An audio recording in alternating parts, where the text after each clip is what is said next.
એટલું જ પ્રેમ કરે છે જેટલું તમે એમનાથી પ્રેમ કરો છો? સવાલ એટલા માટે બહુ સરસ છે કે અમે જ્યારે નાના હતા ને ત્યારે ભેટીને વાલ કરીને મમ્મીના ખોળામાં સૂઈને મમ્મીને વળગીને વાલ કરીને બતાવતા હતા કે અમે પ્રેમ કરીએ છીએ. હવે હું મારા દીકરાને વાલ કરવા જાઉં ને તો એ મને એવું કહે છે, આગી રહે, દૂર રહીને વાત કર. એટલે પેઢી બદલાય, વિચાર બદલાય, એની સાથે અભિવ્યક્તિ બદલાય, બહુ સ્વાભાવિક છે. એમાં કશું એવું નથી કે તમે કંઈ ખોટું કરો છો.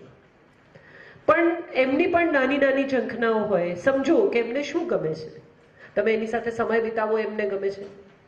દિવસ તમારી પાસે 24 કલાકનો છે, બરાબર? એમાંથી અડધો કલાક દાખલા તરીકે તમે એવું નક્કી કરો કે મમ્મીની ફેવરિટ સિરિયલ એની બાજુમાં બેસીને અઠવાડિયામાં 2 વાર જોવાની. ભલે ને તમારું મગજ એ બાબતે તદ્દન રિફ્યુઝ કરતું હોય, પણ તમે એની બાજુમાં બેઠા છો ને, એ વિચાર જ એને માટે એટલો બધો અગત્યનો છે. બહુ ઇમોશનલ છે એક મા માટે. અથવા તમે એક દિવસ એને કહો કે મને આમ બનાવીને ખવડાવ ને. આપણે બધા જ આજના છોકરાઓને તમે એમ કહો ને કે શું બનાવ, તાર જે બનાવું એ બનાવ, તાર જે કરવું એ કર. માને થોડુંક અટેન્શન જોઈએ છે. હું ઘણી વાર કહું છું કે મોટા ભાગની મમ્મીઓ બિચારી માથામાં જાતે તેલ નાખે, પણ બાળક માટે અડધી રાત્રે પણ એ કહે ને કે મમ્મી તેલ નાખી આપને, તો થાકેલી, કંટાળેલી, દિવસ આખાની મહેનત કરેલી માં તેલ નાખી આપે. મમ્મી આમ કરી આપને, માં કરી આપે. મમ્મી આમ કરી આપને, માં તરત ઊભી થાય. કોઈ દિવસ કોઈ મમ્મીને એવું કહેતી સાંભળી છે તમારા બધામાંથી કે આજે હું થાકી ગઈ છું, હું નહીં કરી આપું? તો એનો અર્થ એમ થયો કે એ માં તમારે માટે બધું જ કરે છે, તો એને દિવસમાં અડધો કલાક આપો. ભલે ને એ ગાંડી ગયેલી વાત કરે, જીરુના ભાવ વધી ગયા, તો સાંભળી લો. તમને રસ નથી પડતો, હું સમજી શકું છું.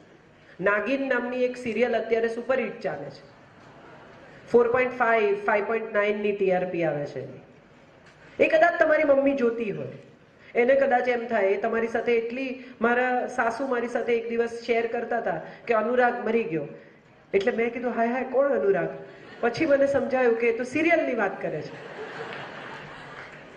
એટલે આપણને ઘણી બધી ખબર નથી, પણ મજાની વાત એ છે કે એ ખબર પાડીએ તો એમની સાથે એક સેતુબંધ સંધાય.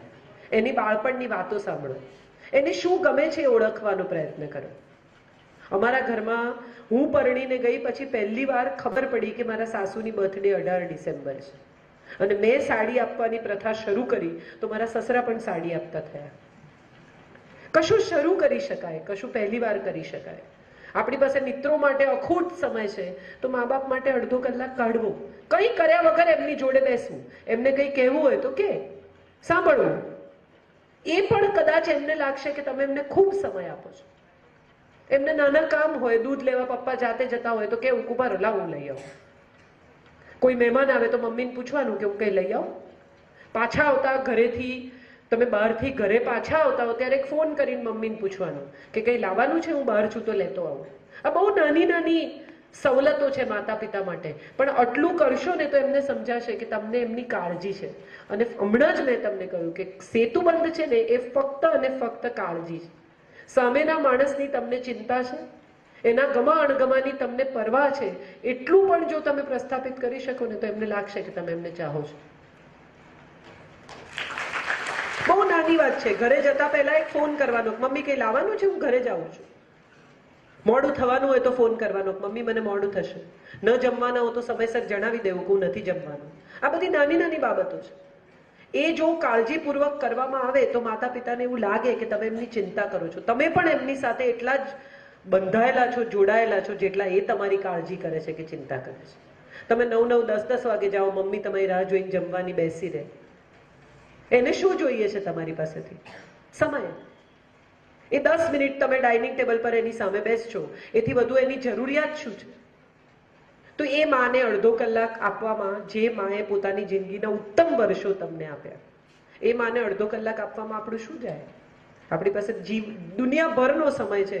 ગામ આખાની પંચાયત કરવાનો ફેસબુક પર આપણી પાસે સમય છે. કોણ ક્યાં છે, શું કરે છે, સ્ટેટસ અપડેટ કર્યું, ફોટા બદલ્યા, સેલ્ફી પાડ્યા, તો એટલી 15-20 મિનિટ, અડધો કલાક માતા પિતાને આપો. એ પણ એક જાતની સેલ્ફી જ છે.